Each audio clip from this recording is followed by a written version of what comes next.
Hello and welcome to a bonus episode of Wheel of Horror, the podcast where normally two best friends spin a wheel and it normally chooses the horror movie, but we just watched The Hills Have Eyes Part 1. We loved it so much, we had to watch the sequel, regardless of what the internet says about it. So today, we're talking about The Hills Have Eyes Part 2 from 1984, which was directed by Wes Craven, and I am your co-host, Alec. And this is Joe. And Joe, we're here because of you. Oh, I'm to blame for this? No. I was going to say, just when I thought I was out of the hills, you pulled me back in. No, you know what? I'm really glad that we watched it. Like, you know, obviously it's not amazing, but we just covered The Hills Have Eyes recently. And as you said earlier, you're like, I like how I've been doing so many episodes because it forces me to go down rabbit holes of other movies that I wouldn't have watched. And I believe this is one of those rabbit holes. Oh, yeah, absolutely. The journey doesn't end with our conversation, usually. You know, sometimes our conversation is just the start of a whole new journey where I'll, you know, research not only the film we talked about, but the sequels and the spin-offs. And this is one of those rabbit holes I fell down. Just this movie, it has a more interesting production than the movie itself. And that's actually the case for several Wes Craven movies. I feel like Deadly Friend and Cursed are also movies that have these fascinating production histories, but the end result leaves something to be desired. Yeah, so I'm excited to learn from you about what happened behind the scenes. I watched a little bit of, I don't know if you ever heard of the YouTube channel, it's Joe Blow Horror. Yes. Yeah, so they actually released a video on this like pretty recently. So I watched that and got a little insight as well. But you had sent me a picture like of just the title card, and you're like, I'm doing this. And and that was, you know, a couple days ago. So now that we've jumped into it, this was your first time seeing it, if I remember right? It was, yes. You know, I knew Wes Craven made this movie. I was just never in a rush to see it because, like you said, it doesn't have a great reputation. And I enjoyed the first Hills Have Eyes. I was never a huge fan of it, and I don't think I really needed any more of that. And I just figured The Hills Have Eyes 2 was probably more of the same. And to some extent it is, and to some extent it isn't. Yeah, dude. I mean, it's weird that this was written and directed by Wes Craven because it genuinely feels like a Friday the 13th movie. We're going to be talking about Friday the 13th a lot during this episode. Yeah, I figured. I mean, but yeah, dude, I mean, the whole time, obviously, the music, which is obvious, but just, it didn't feel like a Wes Craven movie. It felt like Wes Craven trying to just copy what was popular, and everybody always says he did this for the money. Even he's like, I just did it for the money, like everything. But even so, knowing Wes Craven and everything he's done before and since, you'd still think he would, like, try, you know, and, like, really give a shit, but it didn't feel like he did. Yeah, I mean, I think you nailed it. I think that's actually something really interesting about this movie is you have Wes Craven, you know, several years removed from his early Grindhouse movies. Now we are in, like, right in the middle of the slasher era.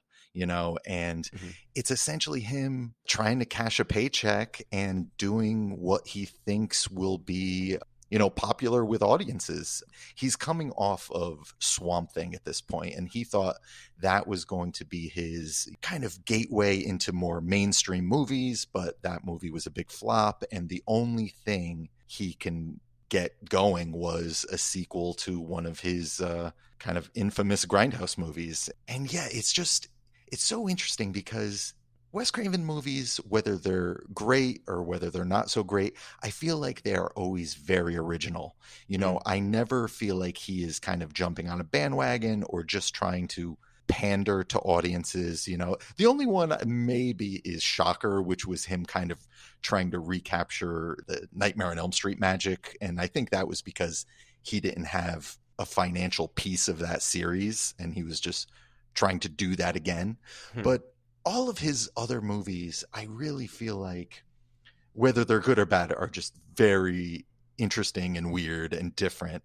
And yeah, like you said, this is him trying to recreate what his friend Sean Cunningham did and popularized a couple years before. I know, dude. It's kind of sad, Yeah. because it's like that's like the death of art is when like the artist just panders to what's popular and what the audience wants, not like what they want, you know? And kind of what I was saying earlier about like how it just feels like he didn't care. It's just like, dude, you wrote and created the first one, you wrote and created this one, and it seemed like there were things that were just like he like retconned his own movie, like there were just things that like he easily could have fixed. This isn't like George Lucas with episode 1 and episode 4 where there's like 25 years or 22 years between them. This is like a couple years. So you'd think he would have had, all of his ducks in a row, but it felt like somebody else wrote it, and didn't pay attention to the source material.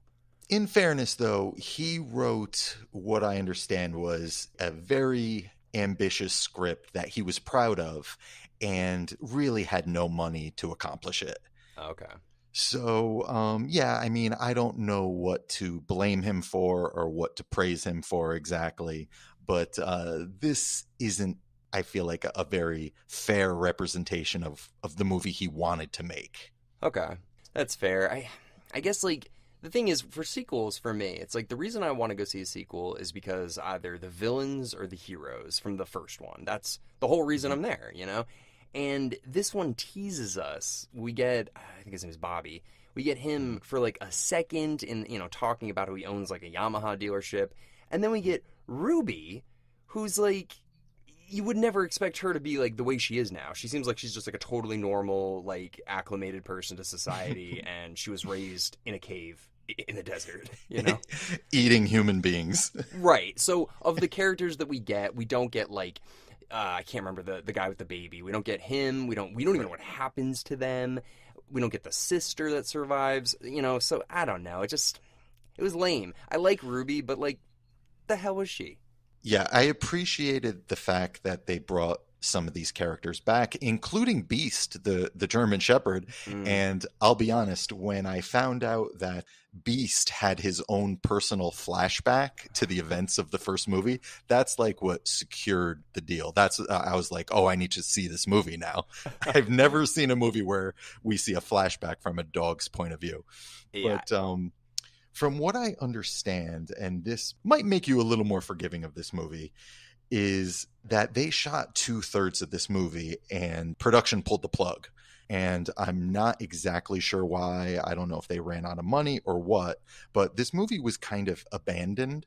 And then when A Nightmare on Elm Street came out and was a big hit, the producers went to Craven and asked him to salvage the movie, and try and make something out of what he had shot, which was essentially like 2/3 of a movie. And I think that's why Ruby's story gets completely dropped. Like, she's one of the main characters of this movie, and the last we see of her is she hits her head on a rock, and that's it. Like, I don't think she's dead. Wait, so you're saying that this movie, were they planning on scrapping it? Like, they were planning on not even doing anything with it at all? That is some information that I came across. I can't say for sure, but it did seem like at some point it was just going to be a write-off. Wow, okay. And, they didn't have enough footage for feature length, and that's one of the reasons we get 3 flashback scenes in this movie. I mean, yeah, it makes sense because it's like literally an hour and a half long, and I guess the ending, which is really cheesy, but I guess is a little bit better than the first one. At least we see them like together. But yeah, so I had heard, and I hope this is true, I don't know if it is, but basically Wes Craven, he knew that they were going to run out of money, so he kept just being like, don't worry, we'll do this in reshoots or like whatever, and he like just kept pushing off and thinking the reshoots were coming, and then they never did. Did you hear that? Yes, I did. And maybe the version I heard and that version is the same. It's just like some details got mixed up. But yeah, I think everyone intended to make a more well-rounded story, but they just never got the opportunity to. Okay. Yeah, I mean, it's sad. I will say, when this movie begins with this shameless Texas Chainsaw Massacre style crawl, this opening crawl, I will say I was smiling. I mean, who is the guy? Is it like John Larroquette's like brother? Like who? it sounds just like him. I know. So it was so shameless. I had to smile. I'm not gonna lie, I kind of enjoyed it. And it's kind of hilarious that not only do we get this opening crawl that explains what happened in the first movie, we also get 3 different flashback scenes explaining what happened in the first movie. So really you only have an hour of original material here. I mean, the thing is, I'm becoming more okay with flashbacks. Not to this degree, because like whatever. But for movies that came out, because we were talking about it with Friday the 13th. I'm like, why do they always have the first like 5 minutes of the movie? And you were like, well, it wasn't on DVD or VHS or whatever. Like it wasn't in theaters, so like people might have actually forgotten. So I'm thinking that people may have forgotten what happened in the first one. Oh, yeah, absolutely. I think this movie could have used, a flashback scene regardless, Yeah. especially because Hills Have Eyes, I don't know how wide the distribution for that was. It was kind of a drive-in movie. So it definitely could have used, a refresher, but I don't know about 3 or 4 if you count the opening crawl. Yeah, it's way too much. Speaking of that, there is one thing I need to bring up. So apparently Wes Craven, for the original Hills Have Eyes, he had a Texas Chainsaw Massacre style crawl in the script. And it wasn't in the movie, but I found it, and I think it is absolutely fascinating. Can I read it to you? Please. Okay, here we go. I'm going to do my best John Larroquette. In 1973, following the release of Last House on the Left, the writer-director of that film was committed for psychiatric observation. He was treated extensively with drugs, group therapies, electroshock programs, and a final lobotomy. Despite these efforts at reform, Craven killed his nurse, Maura Heffy, and escaped to the Mojave Desert. At the end of 1,000 days of meditation, he was taken up by a jet black saucer and trained in secondary media infiltration and parametaphysical survival on the planet Jupiter. Upon his graduation, he was returned to the planet Earth at Exeter. This film is his first since his return and is respectfully dedicated to the memory of Maura Heffy. What? What kind of Scientology shit is that? So I came across this and I was just absolutely fascinated because it shows you that even way back in the 70s, Craven already had these weird meta, like blurring the lines between art and reality, Wes Craven's New Nightmare kind of things going on in his head, Yeah. Dude, that's insane. I mean, I can see why they didn't put it in here because, like, I think people would be like, "What?" Yeah. But now looking back, knowing Wes Craven and his career, it's like that's kind of cool, actually. Mm-hmm. Yeah, I thought you'd appreciate that. Oh no, I love it. I was thinking about Wes Craven a lot, obviously while watching this. But it's like he had talked about how he was raised in this very strict Christian household. He didn't see a movie that wasn't Disney until he was like in college, like all this stuff. What do you think his parents think of him at this point, like 1985, like, or 84? Like, at this point, he's made, like, 5 movies, and they've all been about, like, either rape, like home invasion rape, or murder by cannibals, or dream child, stealing kids, whatever. But horrible things. Like, what do you think his family thinks of this? Yeah, that's a really good question. I have no idea, actually. I kind of feel for the guy, like, he really didn't think anyone would see Last House on the Left, or at least not many people. Like, it was just supposed to be this, like, smaller movie on a double bill, in kind of local drive-ins, and then ended up becoming this really notorious phenomenon that, like, everybody he knew saw it and was appalled by it, and he ended up having to kind of answer for it for the rest of his life. And it's so interesting, like, a guy from that background made that movie. I almost feel like only a guy from that background could have made that movie. I'm completely speculating, but I feel like someone kind of raised on movies or someone who had a lot of ideas of what a horror movie was supposed to be might not have made that movie. They might have done something, very Hitchcockian, or they would have called on their influences. Mm. But Wes, who didn't really know what a horror movie was, is probably like, well, what would scare me? Something really horrible happening to my wife and daughter.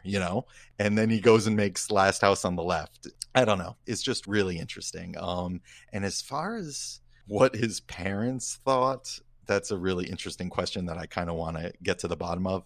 I know people around him were pretty upset by it. Yeah, you saying that just made me think. It's like, you're right, like obviously he would pull from his influences and that would, help inspire what his movies would become. But also, if you're somebody that's raised in like a very strict, like closed off religious household, you probably don't have a lot of experience knowing about any of these things. So in your mind, you might think of a worse thing than you could have even seen. It's like Hellraiser for me when I was a kid. Like, I made it so much scarier in my head because I had never seen it. So for him, he's making movies that are like, okay, what's like the scariest thing that could ever happen to a person, sort of thing. And like nobody would even think to make a movie like that. But he's so closed off from the world that he's thinking of the most horrible, scary things. Yeah, I no, I think you absolutely nailed it. It's like, Sean Cunningham came to him and he was like, write a scary movie. And he doesn't know what a scary movie is. So he writes like the scariest, most disturbing thing he could think of. And think about it. That movie is 1972, I Right. think. We're like only a few years removed from like Hammer horror and like really like antiquated old-fashioned horror movies. Hitchcock wasn't that far away at that point. Like, Last House on the Left is such an insane, not even step forward, like, just, I don't even know. I can't even put it into words. It's like a door that opened in like the early Mhm. 70s that was like, hey, by the way, like movies can be very gritty and very Yeah. real and deal with very real issues. We don't have to have these like kind of big budget Cleopatra kind of stuff from the 60s. Like the Mhm. 70s really, it's when shit got real, I mean, even Yeah. Martin Scorsese with like Mean Streets felt so gritty, and like you're just like, this movie couldn't probably have existed a couple years earlier. Yeah, I think, and we've talked about the movie. What really kicked the door open for horror movies was probably Night of the Living Dead in '68. Yeah, no, you're right. Yeah, and that movie was not from Hollywood. It was a bunch of kids in Pittsburgh, and before that, movies usually came from Hollywood or at least studios. Right. Yeah. And then you get Last House on the Left, which is like, it looks like a snuff movie. Yeah, Jesus. Well, I guess back into this movie a little bit. Oh yeah, we got to talk about we have to talk about Hills of Ice too. I forgot. We're setting the stage a bit because I mean, this movie, there's not that much going on, so I don't know how we could even stretch that up to 30 minutes. But it, Yeah. as we mentioned earlier, like it just felt like a Friday the 13th movie without Jason to me the whole time. Mhm. Yes. With Harry Manfredini's music, it almost feels like this kind of lost sequel. And I don't know if you Mm. noticed, but the boyfriend of Cass, Mhm. he is the star of one of your favorite Jason movies. Oh, I know, Kevin Blair. Okay. Yeah, I know. I texted Eric. I was like, dude, you'll never guess. Like, Lara Park Lincoln's boyfriend's in this. Yep. So like his presence, the music, the whole kind of vibe of this movie, like it doesn't look like a grindhouse movie. I would imagine Wes shot this on 35 millimeter, not 16 millimeter like the original. Hmm. So it gives this movie a more kind of polished 80s look. So yeah, I mean, it does feel like we're back at Crystal Lake, but I do feel like this movie just kind of grinds to a halt at some point. I was kind of with it early on, and then once we're with these kids and they're just kind of hanging out and trying to get laid, and nobody's dying. Like, this is kind of a big cast, and Jason would be whittling them down, but I feel like, yeah, the kills aren't happening quick enough, and I feel like we don't have a Tom Savini to really make the kills that memorable when they do happen. No, you're yeah. I noticed too. Yeah, it was like the last 30 minutes is when everything happened. Pretty much, a lot of setup. Just so like I understand the plot a little bit here. So basically, it's like Bobby, the brother from the original one, owns a like Yamaha, like a motorcycle dealership, and they have some sort of big race out in the desert that he's too afraid to go to. And he's friends with Ruby now, so Ruby's like chill. She's like, I'll go take your team out to the desert for this race. And on the way, we're going to pick up your family's dog and take them with us. Like that was really weird to me. Yeah, and that all sounds about right. Something I wanted to see what you think. Do they just stumble upon the cannibals by accident? Is it just like, I mean, they know the story and that they're in the general vicinity, but it's just kind of coincidence, isn't it? Yeah, the car just breaks down. That has nothing to do with them. Right, and you had a problem with that in the first movie, Yeah. that the cannibals aren't proactive, that they don't cause the crash. Well, because then it's like not really their fault. Like I kind of feel like it's like these people are going into their shit. Yeah, Like yeah, they're like trespassing.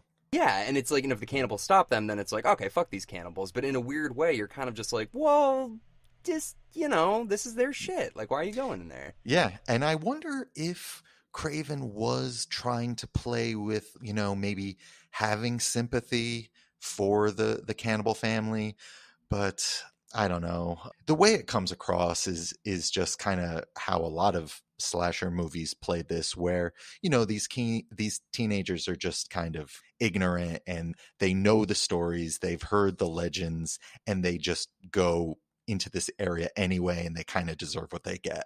Yeah, and that's literally how they painted it. I mean, it was just like Friday the 13th, like they're just rehashing the legend. Everybody knows all the characters, but like you'd still think like they don't know who Ruby is. Like they can't there's no pictures of her. Like you think this is like not like national news, but like it's well, maybe it would be. I don't know. It's like my family was attacked by a cannibal group in the middle of the desert and we survived and like we brought this girl back with us. Like that might be a pretty big fucking deal. Ruby would be on the cover of People magazine. Yeah.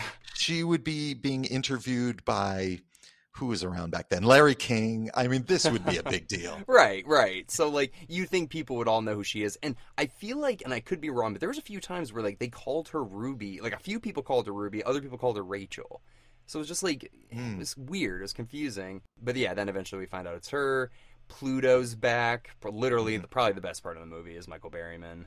Yeah, absolutely. And again, I'm shocked by this. He's not the main villain of this movie. I know. He's like kind of a nice guy. Like he doesn't seem like he wants to be doing this. That was the other thing that really annoyed me about this movie, where it's just like, yeah, after like, Jupiter got killed, like the Reaper, his brother came in and he took over. It's like, okay, so like where is everybody else then? Because it's only you two in this movie. Where's the mom, the fat mom? That's like, where's she? I mean, maybe she died, Yeah. but Yeah, I was thinking maybe Michael Berryman is just this sort of gentle giant, and Craven wanted someone maybe a little more intimidating as his main villain. The guy they ended up getting, the guy who plays Reaper, is like over 7 feet tall. ooh. So he's certainly a intimidating presence, but he really doesn't leave much of an impression on me. I mean, I kind of dinged Jupiter in the last movie, saying that he wasn't,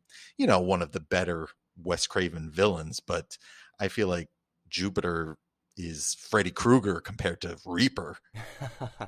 Yeah, Reaper. Yeah, I didn't know he was 7 feet tall. I can't really tell in the movie, but yeah, same thing. Just not like who cares. But that's the thing. Like, why did Wes Craven like screw that up? Like in the first movie, he clearly established that he had a daughter and the son, he dropped in the desert. They don't mention this guy, so why not just say, "Oh, now Reaper's here," and have Ruby be like, "Who's Reaper?" And it's like he came in after Jupiter died and he took over. Just say that. Why do you have to fuck up your own story? Yeah, that's really strange. That's the kind of thing you would think, oh, well, a new writer and director came in and who cares about continuity? But the fact that, yeah, this is from the same person, it is weird that he just kind of retconned the first movie. Yeah, so that was whatever. The one thing I will say that I actually liked about this, and I can't think of another movie that does exactly this. I can think of another one that does a different sense that you don't have, but I don't think there's ever really been a blind horror like Final Girl. Yeah, you know what? There was a movie called Jennifer 8 with Uma Thurman, and that was more of a psychological thriller, kind of came out after Silence of the Lambs in the 90s. Huh. But no, I actually thought that was a cool idea, and I would have liked to have seen it explored further. You find out that this character Cass has she's blind, but all her other senses are heightened. Yeah. And I thought all of that was really cool. I'm not really sure they do a whole lot with it. Yeah, I was expecting the end for there to be a lot more just like, Mhm. oh, like only she can solve this because of her other senses being heightened. But that was Yeah. kind of lame. And also, like, whatever. But at the end, dude, like, she ran through a fucking fire pit and she's like, I know exactly where the fire's, like, not completely engulfed so I can get through it. Like, she kind of got her sight back at the end, it seemed like. Yeah, I'm not even 100% sure what is happening at the very end of this movie. A lot is happening. I know that. I know Wes is using some of his booby traps again. He loves booby traps, and Jesus. so do I. And I'm glad he's doing it. And I got to give it to him. There's a lot going on. In your average Friday the 13th movie, they usually hit Jason in the head with an axe and that's the end of the movie. But I mean, there's explosions going on. The guy from Friday the 13th 7 is getting dragged by a rope. I'm not sure exactly what's happening, but I give him points for ambition. Dude, the only thing that I was kind of confused about was like, where the hell's Beast during the final fight? Oh yeah. Dude, I was like, that would have made this, I don't know, easier at least, but I don't know. And I also think it's funny that, like, what would she throw, like, a embalming fluid into his eyes? And then he's like, oh, the rope's gone? All right. And then he just runs around and is like, all right, now I can see perfectly fine. I'm cool again. Like, Yeah. Yeah. Part of me was like, wow, because I knew they didn't get all the footage that they needed for this movie.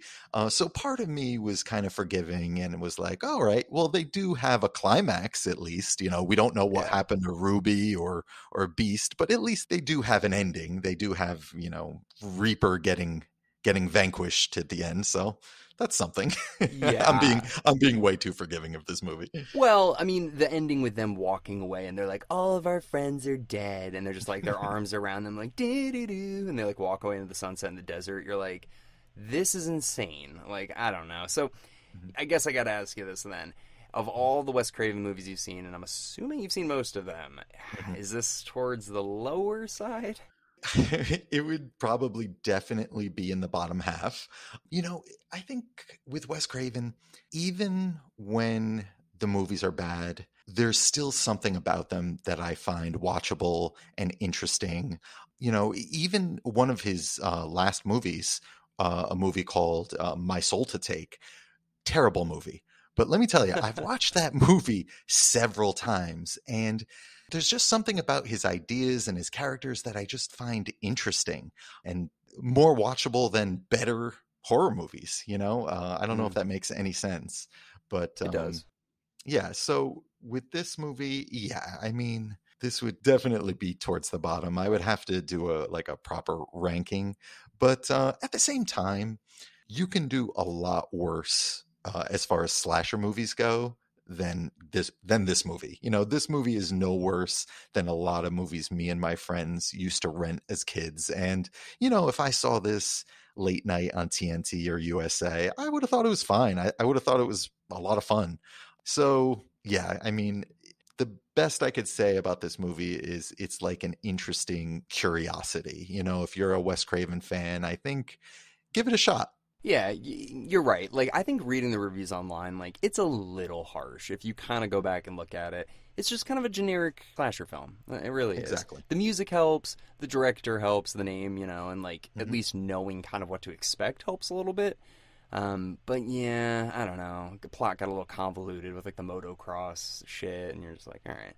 Oh, definitely. I have a last question for you. Maybe Mhm. I just like am stupid and I don't understand this joke, but the lead blind actress, when she says, "How do French eat frogs?" and they put one leg on one ear and one leg on the other ear, did I? What? Why, I don't get that joke. I think it's like a sexual thing. Okay, that's what I was thinking. I was like, oh, so they like eat the vagina first? Like that? I was like, what kind of fucking joke is this? Like, I don't know. Yeah. Very, very okay. So I was like thinking to myself, like, either no one's gonna understand this or I'm really stupid. But like, it was a very strange line. It's also not really a funny joke. So Yeah, yeah. But they're laughing. Like, I'm like, what am I missing here? What am I not getting? Well, anyways, you got any last minute thoughts on The Hills Have Eyes Part 2? I actually do. Ooh. So you had reminded me that Wes Craven and his son actually wrote the reboot version of The Hills Have Eyes 2 from 2007. Mm-hmm. And the two of them actually kind of collaborated on what at one time was going to be The Hills Have Eyes 3, but ended up being completely reworked into a movie called Mind Ripper. Have you ever heard of that movie? I heard this story. I've never heard of Mind Ripper, but I had heard the story. But sorry, continue. Well, that's really it. It was, reworked into this movie that was released on HBO, and that was way back in 1995. And you bet your ass I was in front of my television in 1995 watching Wes Craven presents Mind Ripper. And my memories are not good. It stars Lance Henriksen, so there is that. Oh, I love him. Yeah. And actually it stars a very young Giovanni Ribisi as well. Oh, yeah. But for the most part, it's a kind of just a cheap direct-to-video monster movie about, just this guy who looks a lot like the guy from Beyond. Okay. Like the bald head and the thing coming out of his head. He looks just like that, and he's kind of stalking soldiers in this underground outpost. I was very underwhelmed by it when I saw it in 95 and haven't seen it since, and really haven't even thought about it much since. Yeah, I did. I think maybe it was in that Joe Blow video they talked about that. But it kind of got like the Die Hard treatment where they like wrote it for something else, but they're like, yeah, just make it one of these. Or I guess, but it exactly. reversed. Well, again, interesting movie. Check it out. I mean, hey, there's worse movies. I remember liking. I like this one more than the Part 2 remake. So if that's any consolation. Oh, yeah, no, absolutely. I'm with you on that one. That's just gore for gore's sake, This is, if you like Friday the 13th movies, you're probably honestly going to like this. The music just really sets you right in the mood, and obviously it takes place in the 80s, so yeah, it just feels like a weird, like, Mandela effect Friday the 13th movie. You're like, I feel like I've seen this, but, like, I haven't, so I don't know. If you've sat through things like Final Exam or New Year's Evil or you name it, this is no worse than those. Yeah, the reviews are bad. Oh, I remember what I was going to ask you. So, apparently, this movie, I think it got, like, very limited theatrical release or none at all, but it went in 1984 to video on demand, which I'm assuming is, like, pay-per-view. Yeah. So, like, I'm imagining, there's got to be a couple horror people out there, because there's no internet, and they're just kind of, like, hearing the rumblings that this movie's existing and being shot or whatever, and then they find, like, how do they even find it? So they have to look through, like, a pay-per-view guide and hope it's there one day? Yeah. If, I was very much around during the pay-per-view days, and I guess you would see commercials, or there might have been ads in the newspaper. But yeah, I remember like renting Pumpkinhead 2 on pay-per-view back in the day. So yeah, I mean, that was a way to do things. I will say, I was reading this old interview with Craven, and he did say that this movie did kind of help get financing for A Nightmare on Elm Street, because it brought some heat to his name. It showed that he was working, and The Hills Have Eyes, the first one, was, a fairly successful movie. The fact that he had a sequel coming out, it helped get money for Nightmare on Elm Street. So if we didn't have this movie, we might not have Nightmare. That's a good point. And it kind of reminds me of the Texas Chainsaw Massacre: The Next Generation, where it's like they made the movie, it wasn't good, and then they tried to bury it. Yeah, but then like all of a sudden Renee Zellweger and Matthew McConaughey are big. They're like, just get this fucking movie out, sort of thing. So yep. Yeah. Oh man. Well, anyways, dude, I'm glad we did this one. Honestly, this was it was a lot better than I expected, and I think it's bonus worthy material for sure. Bonus episode worthy. Absolutely. No regrets, but I think it is time to leave the hills behind. I know. Maybe one day there'll be a remake. I feel like there will be. I don't think this franchise is gone. I really don't. There'll be a series. There'll be a streaming series for sure. Yeah, I could totally see that. Well, anyways, everybody, thank you very much for listening into our episode on The Hills Have Eyes Part 2 from 1984. I don't know when this episode's coming out, so I don't know what else to promote, but thank you all for listening, and we'll talk to you soon. See ya.